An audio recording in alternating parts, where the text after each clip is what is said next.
Hello everyone, welcome to my new lecture. Myself Manish.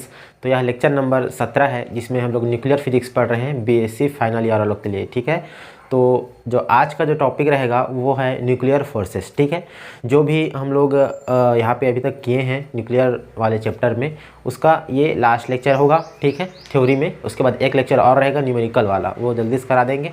तो ये छोटा सा ये भी टॉपिक है, शायद तुम्हारे एग्ज़ाम में 2-3 नंबर में ये पूछा जा सकता है, इसलिए इसको मैं बताना ज़रूरी समझा। बाकी यदि आपको सिलेबस में यदि नहीं होगा तो आप स्किप कर सकते हो। ठीक है, तो स्टार्ट करते हैं। तो टॉपिक क्या हो जाएगा? Nuclear forces. ठीक है, या फिर हिंदी में इसको क्या बोलते हैं? नाभिकीय बल।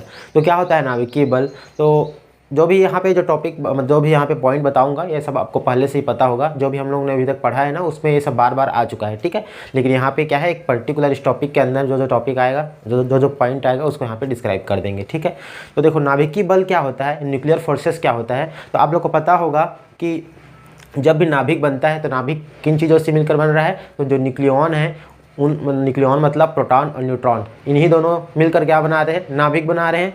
और जो नाभिक होता है उसका रेडियस आप लोग को पहले से ही पता है कितना छोटी सी जगह में होता है। मतलब उसका जो रेडियस के बारे में बात करें तो कितना होता है वो 10⁻15 मीटर, मतलब फर्मी ऑर्डर का होता है। फर्मी ऑर्डर मतलब समझ लो 1 मीटर का रेडियस बोलूँ तो ज़्यादा बड़ा नहीं होगा। ठीक है, इतना लगभग बड़ा होगा। अब 1 मीटर का 10⁻15वां भाग, मतलब समझ सकते हो कितना छोटा जगह होगा, छोटी सी जगह एकदम। ठीक है, तो उस छोटी सी जगह में हमारे जो न्यूट्रॉन और प्रोटॉन है, मतलब जो न्यूक्लियॉन है, वो वहाँ पे कंजेस्टेड रहते हैं। मतलब उन्हीं छोटी सी जगह में ही वो दोनों वहाँ पे एकत्रित रहते हैं।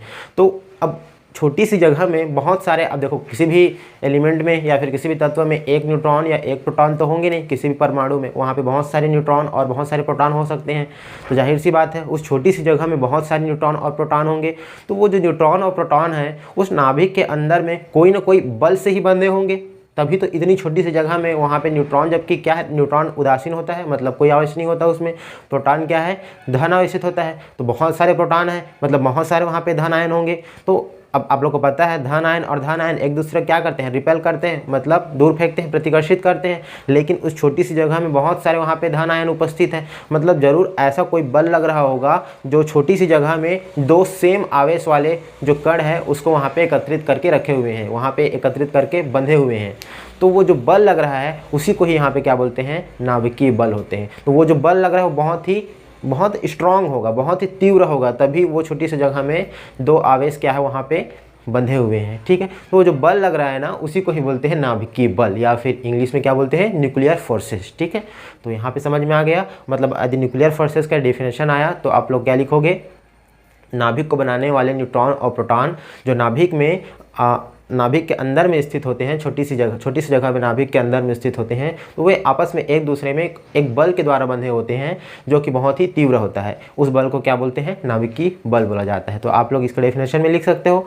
अब क्या करेंगे, जो नाभिकीय बल है जो न्यूट्रॉन और प्रोटॉन में लग रहा है वो क्या नेचर रखता है। अब देखो उसके अंदर में भी बहुत सारे नेचर हो सकते हैं, तो वो कौन कौन से नेचर होते हैं उसको यहाँ पे डिस्क्राइब करेंगे। ठीक है, तो मैं कुछ पॉइंट के वाइज के रूप में यहाँ पे इसको डिस्क्राइब कर दूंगा, जो कि आपके एग्जाम में नहीं भी आता है ना, तो भी आप इस लेक्चर को देख सकते हो, क्योंकि ये जो फर्दर एग्जाम होगा उसमें बहुत ही जरूरी चीज़ है। ठीक है, ऑप्शनल क्वेश्चन में भी आ सकता है ये। गेट वगैरह का भी एग्जाम दोगे ना बाद में, तो उसमें, या फिर IIT एग्जाम वगैरह का, तो उसमें भी ये पॉइंट पूछा जाता है। ठीक है, तो आप लोग इसको देख लेना। तो मैं क्या करता हूँ, पहले थोड़ा सा एक्सप्लेन करते जाता हूँ, उसके बाद ना उसका जो थ्योरी है उसको मैं बोर्ड में ही शो करा दूंगा, जिससे आप लोग नोट्स बनाओगे तो उसमें उसको देख के लिख लेना। ठीक है, तो ठीक है, मिलते हैं फिर फर्स्ट पॉइंट से। तो बात करते हैं पहला पॉइंट के बारे में। तो देखो नाभिकीय जो बल होता है वो बहुत ही तीव्र बल होता है। तीव्र बल होता है इन द सेंस बहुत ही स्ट्रॉन्ग बल होता है।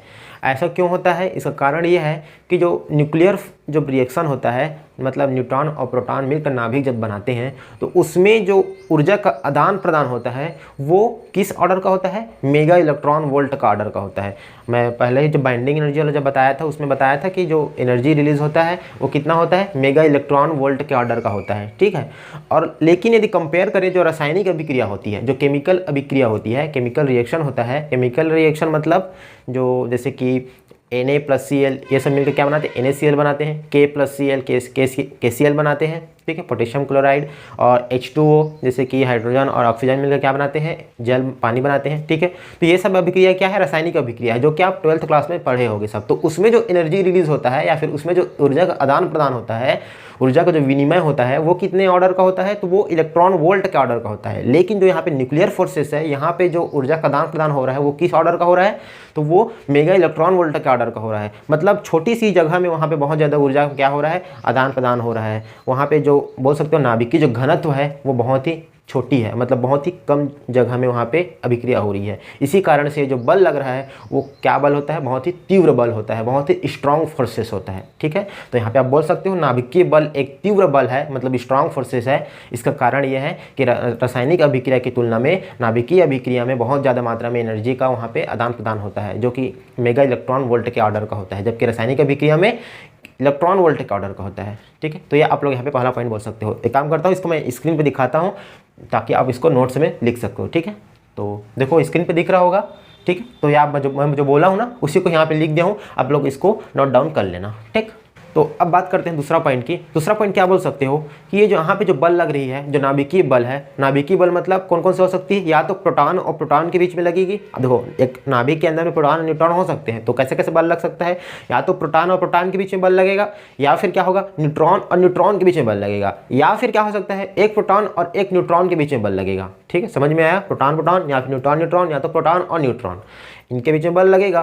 तो यदि ये जो बल लग रहे हैं नाभिकीय बल, और सेम यही चीज़ में जो गुरुत्वाकर्षण बल है वो लगेगा, तो वो जो गुरुत्वाकर्षण बल लगेगा, क्योंकि गुरुत्वाकर्षण बल बहुत ही मतलब बड़ी वस्तु में लगता है, छोटी वस्तु में लगेगा नहीं। लेकिन मान लो छोटी वस्तु में जैसे लगता और नाभिकीय बल जो लग रहा है, तो नाभिकीय बल का जो मान है वो गुरुत्वाकर्षण बल के मान से 10⁻39 गुना ज़्यादा होगी। ठीक है, मतलब जो नाभिकीय बल लग रहा है बहुत ही ज़्यादा स्ट्रांग होती है। ठीक है, पहला पॉइंट मैं बोल चुका हूँ, लेकिन यहाँ पे थोड़ा सा एक्सप्लेन कर सकते हो गुरुत्वाकर्षण बल से कंपेयर करके।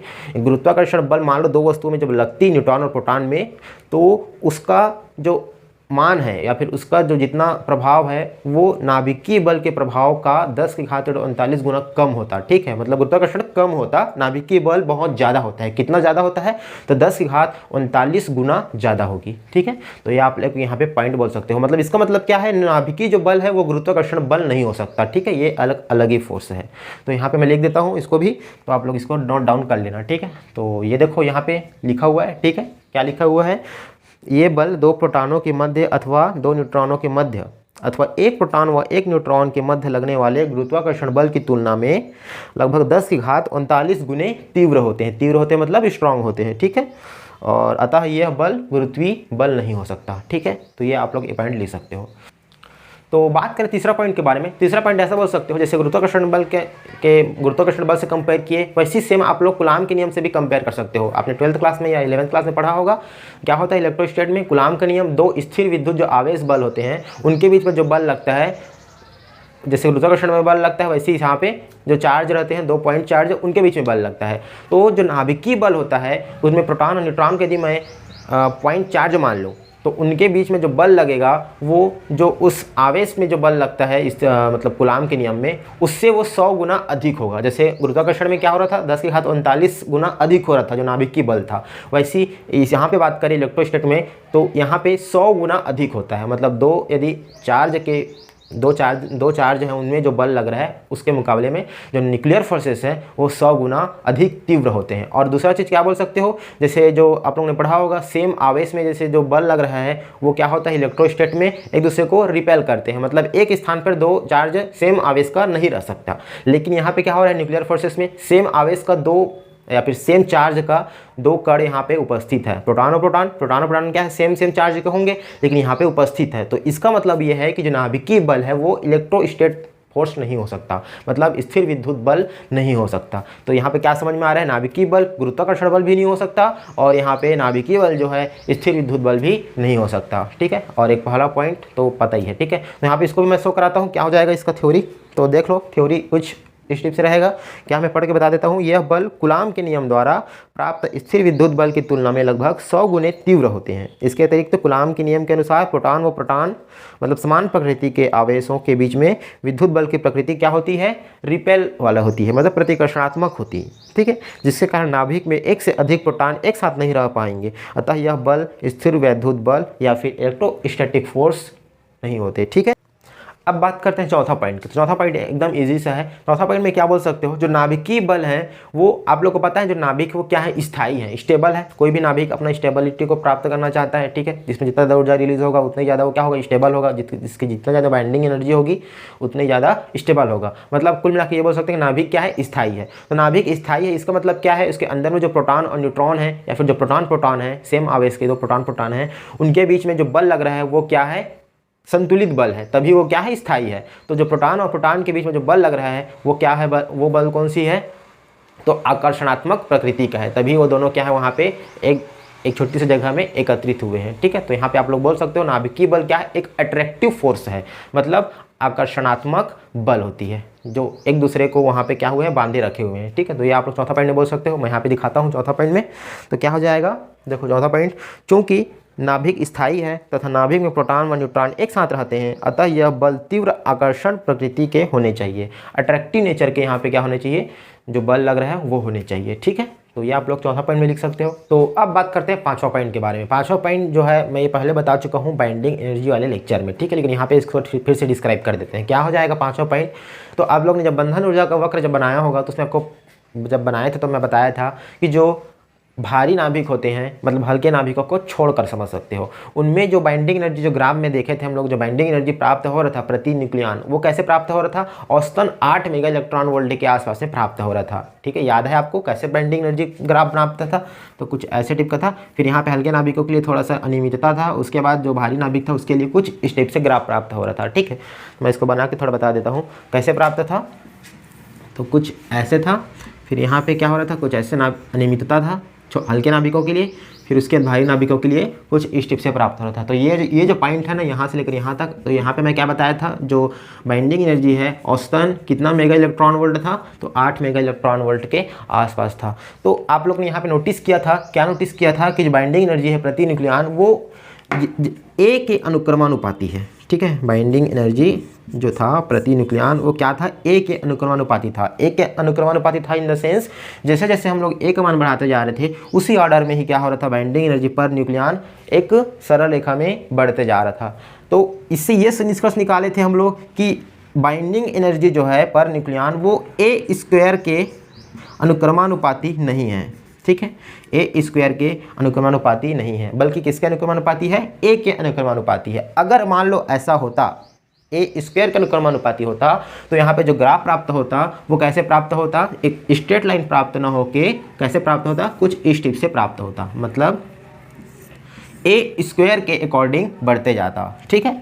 जैसे मान लो बाइंडिंग एनर्जी पर न्यूक्लियन जैसे 8 है, तो उसको वो कितना होता, 8 8 64 हो जाता, तो मतलब वो बहुत तेज़ी से ऊपर की ओर बढ़ता। लेकिन यहाँ पे क्या हो रहा है, एक हमको सरल रेखा में प्राप्त हो रहा है, 8 मेगा इलेक्ट्रॉन के औसतन यहाँ पे प्राप्त हो रहा है। तो मतलब जितना जितना जैसे ये 8 है तो वो भी कितना होगा, तो 8 ही होगा। ये मान लो 16 है, ए का बाइंडिंग एनर्जी पर न्यूक्लियन, तो कितना हो जाएगा, मतलब ए का मान यदि 16 है तो बाइंडिंग एनर्जी पर न्यूक्लियन कितना हो जाता है, वो भी 16 हो जाएगा। मतलब एक सरल रेखा में ही क्या हो रहा है, बढ़ता है, ठीक है।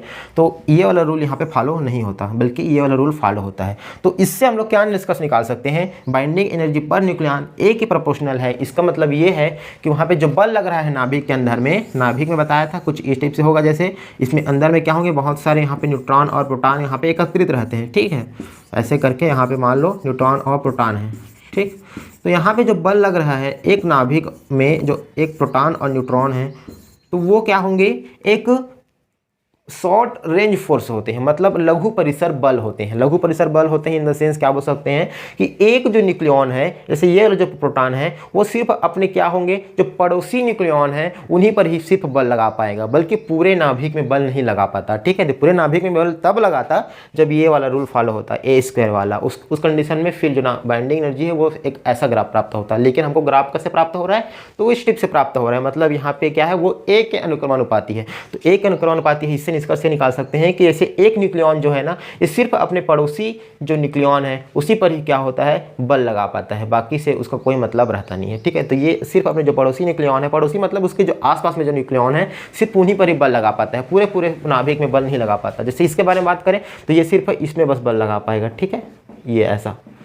और जैसे इसके बारे में बात करें तो ये सिर्फ इसमें बस बल लगा पाएगा, ठीक है। तो इस टिप से यहाँ पे आप लोग निष्कर्ष निकाल सकते हो कि जो नाभिकीय बल होता है वो क्या होता है, शॉर्ट रेंज फोर्स होता है, मतलब लघु परिसर बल होता है। ठीक है, तो ये आप लोग यहाँ पे लिख सकते हो। तो इसको मैं जो पॉइंट है इसको मैं यहाँ पे शो करा देता हूँ, तो आप लोग इसके नोट्स में लिख लेना। तो ये देखो आप लोग पूरा यहाँ पे लिखा हुआ है, ठीक है। तो जो मैं जो बोला हूँ ना उसी को यहाँ पे लिखा दिया गया है, तो इसको आप लोग नोट डाउन कर लेना। और कुछ पॉइंट को जैसे काटना भी चाहो, काटना क्या चाहोगे, जो भी लिखा हुआ है सब वहीं पे ही है, ठीक है। तो आप लोग इसको लिख लेना। मैं क्या एक बार पढ़ के बता देता हूँ क्या है। बंधन ऊर्जा वक्र से ज्ञात होता है कि कुछ हल्के नाभिकों को छोड़कर शेष सभी नाभिकों की प्रति न्यूक्लियन बंधन ऊर्जा क्या होती है, मेगा इलेक्ट्रॉन वोल्ट के कोटि की होती है, पहले बता चुका हूँ, ठीक है। इसका अर्थ यह है कि नाभिक में कुल जो बंधन ऊर्जा है उस नाभिक में उपस्थित कुल न्यूक्लियनों की संख्या 1 के अनुक्रमानुपाती होती है। अभी बताया था 1 क्या होगी, अनुक्रमानुपाती होगी। लेकिन यदि नाभिक में उपस्थित प्रत्येक न्यूक्लियन अन्य सभी न्यूक्लियनों पर बल आरोपित करता, मान लो सभी पे बल आरोपित करता, तो क्या होता, कुल जो बंधन ऊर्जा है न्यूक्लियन संख्या ए के वर्ग के अनुक्रमानुपाती होता। वही बात है, अभी सिर्फ शॉर्ट रेंज में लगा रहा है इसलिए एक अनुक्रमानुपाती है। यदि सभी में बल लगाता तो वो ए स्क्वायर का अनुक्रमानुपाती होता, ठीक है। तो इससे यह निष्कर्ष निकलता है कि नाभिक के अंदर न्यूक्लियन केवल एक सीमित संख्या में ही अपने पड़ोसी न्यूक्लियनों पर बल लगा पाते हैं, केवल अपने पड़ोसी पर ही क्या करेंगे, बल लगाएंगे। अर्थात नाभिकीय बल संतृप्त होते हैं, मतलब सैचुरेटेड होते हैं, पूरा सभी बल नहीं लगाते, सिर्फ अपने पड़ोसी पे ही लगाते हैं। दूसरे शब्दों में क्या बोल सकते हो, यह बल एक लघु परिसर बल मतलब शॉर्ट रेंज फोर्स है तथा बहुत ही कम दूरी तक ही क्या होते हैं, प्रभावी होते हैं, ठीक है। तो यह पॉइंट आप लोग यहाँ पे बोल सकते हो। समझ में आ गया। तो 5 पॉइंट अभी तक लोग पढ़ लिए, 5वां पॉइंट आई थिंक पूरा क्लियर हो गया होगा।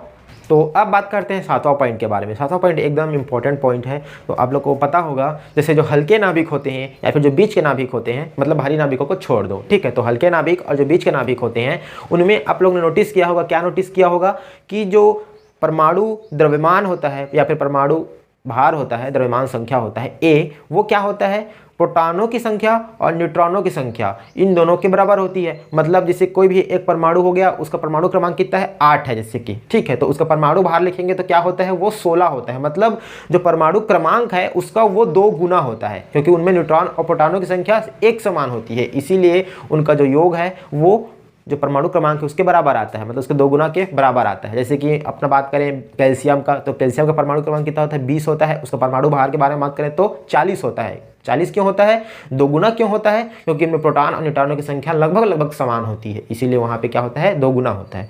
तो ये जो नाभिक है, तो इनमें क्या निष्कर्ष निकाल सकते हो, जो प्रोटॉन और न्यूट्रॉन की संख्या है वो आपस में एक दूसरे पर बल लगा रहे होंगे, क्योंकि वहाँ पे क्या होंगे, समान संख्या में प्रोटॉन और समान संख्या में न्यूट्रॉन होंगे, ठीक है। तो वहां पे जो बल लगेगा नाभिकीय बल, उसके नाभिक में जो बल लगेगा वो एक प्रोटॉन और एक न्यूट्रॉन के बीच में बल लगेगा। मतलब प्रोटॉन और न्यूट्रॉन का एक जोड़ा बनेगा, पेयर बनेगा, प्रोटॉन और न्यूट्रॉन के बीच में वहां पे बल लगेगा, ठीक है। लेकिन बात करें भारी नाभिक में, भारी नाभिक में क्या होता है, मैं पहले बता चुका हूं कि भारी नाभिक में जो न्यूट्रॉनों की संख्या होती है वो ज्यादा होती है बजाय प्रोटॉनों की संख्या के। मतलब वहां पे ए के बारे में बात करें तो वो जस्ट 2 गुना नहीं होता, वो क्या होंगे, थोड़े से ज्यादा होंगे। जैसे कि अपना जो रेडियो एक्टिव एलिमेंट होते हैं उनमें मैं पहले बता चुका हूं, जो प्रोटॉनों की संख्या होती है वो कम होती है न्यूट्रॉनों की संख्या से। तो न्यूट्रॉनों की संख्या से ज्यादा हो रही है, तो इसका मतलब यह है कि वहां पे जो बल लगेगा नाभिक में वो पेयर नहीं बनेगा। वहां पे क्या हो रहा है, क्योंकि प्रोटॉन की संख्या कम है, न्यूट्रॉन की संख्या ज्यादा है, तो पेयर पूरा पूरा कहां बन पाएगा, जितने प्रोटॉन है उतना न्यूट्रॉन के साथ तो पेयर बनेगा। लेकिन जो बच गए न्यूट्रॉन है वो क्या करेंगे, एक दूसरे पे फिर से पेयर बनाएंगे, मतलब न्यूट्रॉन और न्यूट्रॉन पेयर बनाएंगे। समझ में आ रहा है। पहले क्या हो रहा था, प्रोटॉन और न्यूट्रॉन के बीच पेयर बन रहा था, अब क्या हो रहा है, प्रोटॉन और न्यूट्रॉन के बीच पेयर तो बन ही रहा है, साथ में जो न्यूट्रॉन बच गए उनके बीच में भी क्या हो रहा है, न्यूट्रॉन और न्यूट्रॉन पेयर बन रहा है। तो इसका मतलब ये है कि देखो ऐसा क्यों हो रहा है, क्योंकि भाई नाभिक स्थायी है, उनके बीच में ऐसा बल लग रहा होगा तभी तो वो स्थायी है। तो ऐसा हम लोग एजम्पशन करते हैं कि ये उनके बीच में बल लग रहा होगा, ठीक है। तो इससे यह निष्कर्ष निकाला जा सकता है कि जो नाभिकीय बल है, न्यूक्लियर फोर्सेस है, वो चार्ज पर डिपेंड नहीं करते। मतलब चार्ज चाहे पॉजिटिव हो चाहे नेगेटिव हो, नेगेटिव तो खैर होता ही नहीं है क्योंकि वहाँ पे इलेक्ट्रॉन तो उपस्थित रहते नहीं है, ठीक है। तो चाहे नेगेटिव हो सॉरी चाहे पॉजिटिव हो या तो फिर चार्ज लेस हो चाहे न्यूट्रॉन हो, तो उनके बीच में भी वहाँ पे बल लग रहा है। तो इससे निष्कर्ष यह निकाल सकते हैं कि जो न्यूक्लियर फोर्सेस होता है वो चार्ज इंडिपेंडेंट होता है, मतलब चार्ज पर निर्भर नहीं करता, चार्ज मुक्त होता है। ये आप लोग निष्कर्ष निकाल सकते हो, ठीक है। 1 नंबर में इसको क्वेश्चन पूछा जा सकता है कि चार्ज इस मतलब जो नाभिकीय फोर्स है, नाभिकीय बल है, वो चार्ज इंडिपेंडेंस होता है कि नहीं होता। तो चार्ज इंडिपेंडेंस होता है, ठीक है। तो ये आप लोग पॉइंट लिख सकते हो। उसके बाद एक लास्ट पॉइंट और बच गया, इसको जल्दी से यहाँ पे डिस्क्राइब कर देते हैं, फिर ये पूरा टॉपिक कंप्लीट हो जाएगा, ठीक। इसको मैं एक बार यहाँ पे लिख देता हूँ, सॉरी ये छठवां पॉइंट था ना, तो छठवां पॉइंट यहाँ पे लिख लेना। क्या हो जाएगा, हल्के तथा बीच के सभी नाभिकों के लिए द्रव्यमान संख्या एक मान परमाणु क्रमांक जेड का मान का लगभग 2 गुना होता है, अर्थात इनके नाभिकों में न्यूट्रॉन प्रोटॉन के रूप में पाया जाता है।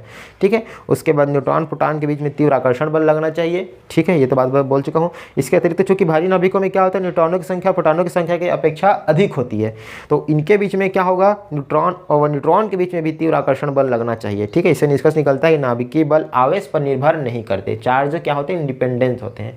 तो ये आप लोग यहाँ पे इसको नोट डाउन कर लेना। ठीक है, अब एक लास्ट पॉइंट के बारे में बात करते हैं। तो देखो लास्ट पॉइंट के बारे में ये बोल सकते हो कि आप लोग ने अभी तक क्या पढ़ा कि जो नाभिक के अंदर में जो न्यूक्लियॉन है उनके बीच में कैसा बल लग रहा है, आकर्षणात्मक प्रकृति का बल लग रहा है। लेकिन यदि आप लोग ऐसा सोचो, मान लो सिर्फ आकर्षणात्मक प्रकृति का ही बल लगता, अट्रैक्टिव नेचर बस का ही बल लगता, तो क्या होता, वहाँ पे सब न्यूक्लियॉन आपस में क्या होते, पास आते जाते, पास आते जाते, उसके बाद एक दूसरे पे क्या होते, समाने लगते, निपातित होने लगते, मतलब कोलैप्स हो जाते। तो उस कंडीशन में क्या होता, एक दूसरे में कोलैप्स हो जाते तो जो नाभिक में जो न्यूक्लियॉन है वो खत्म होने लगते, एक दूसरे में ही कोलैप्स हो जाते, मतलब जो नाभिक बन रहा है उसका स्टेबिलिटी खत्म हो जाता, नाभिक अस्तित्व में नहीं रहता। लेकिन ऐसा तो होता नहीं है, नाभिक अस्तित्व में है, वहाँ पे नाभिक क्या होते हैं, स्थायी होते हैं। तो इसका मतलब ये है कि जो अट्रैक्टिव फोर्स है उसके साथ साथ में एक और बल भी लगना चाहिए, जो कि है रिपेल वाला बल, प्रतिकर्षणात्मक बल लगना चाहिए। तो अभी वो क्या होगा, वहाँ पे एक दूसरे को संतुलित करके वहाँ पे एकत्रित हो पाएंगे। ठीक है, तो एक अवयव वहाँ पे क्या होना चाहिए, प्रतिकर्षणात्मक बल भी लगना चाहिए। तो न्यूक्लियर फोर्स एक प्रतिकर्षणात्मक बल भी हो सकती है। ठीक है, तो ये आपको पूरा कंप्लीट हो गया। देखो ये लास्ट पॉइंट समझ में आया ना, लास्ट पॉइंट में मतलब अगर प्रतिकर्षणात्मक बल लगेगा तभी तो वहाँ पे एग्जिस्टेंस होगा। यदि मान लो सिर्फ आकर्षणात्मक प्रकृति बस का लगता, अट्रैक्टिव नेचर बस का लगता, तो एक दूसरे में क्या होने लगते, वो कोलैप्स हो जाते, तो वहाँ पे फिर वो जो नाभिक बनेगा उसका अस्तित्व ही खत्म हो जाता। ठीक है, लेकिन ऐसा होता नहीं है, तो वहाँ पे एक क्या होता है, रिपेल वाला भी फैक्टर वहाँ पे उपस्थित रहता है। ठीक है, तो ये पॉइंट आपको पूरा समझ में आ गया होगा। लास्ट पॉइंट को मैं जल्दी से शो करा देता हूँ, फिर पूरा कंप्लीट हो जाएगा। तो देखो यहाँ पे लिखा हुआ है, ठीक है, तो जो भी बोला हूँ वहीं पे लिखा हुआ है, तो आप लोग इसको नोट डाउन कर लेना। ठीक है, तो ये पूरा टॉपिक कंप्लीट होता है 7 पॉइंट में, इसको मैं पूरा कंप्लीट करा दिया। ध्यान रखना ये अभी भले आपको उतना इंपॉर्टेंट नहीं लग रहा होगा, लेकिन ये बहुत ही जरूरी है, क्योंकि न्यूक्लियर फिजिक्स में आप न्यूक्लियर के जो बल लग रहा है उसके बारे में ही नहीं जानोगे तो फिर न्यूक्लियर फिजिक्स पढ़ने का मतलब ही क्या है। ठीक है, तो इसमें और बहुत सारे पॉइंट होते हैं, लेकिन अभी तुम्हारे बीएससी में इतना पॉइंट सफिशिएंट है। यदि एमएससी में जाओगे तो 2-3 पॉइंट और लगेगा, टेंशन नेचर का होता है, उसके बाद स्पिन डिपेंडेंस होता है, ऐसे करके बहुत सारे और पॉइंट हैं, लेकिन उसको छोड़ो, अभी यहाँ पे जो जितना बताया गया हो उतना को आप लोग अच्छे से कर लेना। ठीक है, तो ये पूरा कंप्लीट होता है ये लेक्चर। तो इसके बाद इस जो चैप्टर है इसमें एक लेक्चर बस मैं और लूँगा, जो कि है न्यूमेरिकल पर। ठीक है, उसके बाद ये पूरा टॉपिक कंप्लीट हो जाएगा। उसके बाद फिर जो न्यूक्लियर जो मॉडल वाला चैप्टर है उसको स्टार्ट करेंगे। ठीक है, जिसमें course model, liquid drop model और सेमी एम्पिरिकल मास फार्मूला, ठीक है, वो सब यहाँ पे डिस्क्राइब करेंगे। तो इसको यहीं तक रखते हैं। पसंद आया होगा तो लाइक, शेयर और सब्सक्राइब जरूर कीजिएगा, फ्रेंड में भी शेयर कीजिएगा, और मिलेंगे फिर नेक्स्ट लेक्चर में। Thank you, bye bye.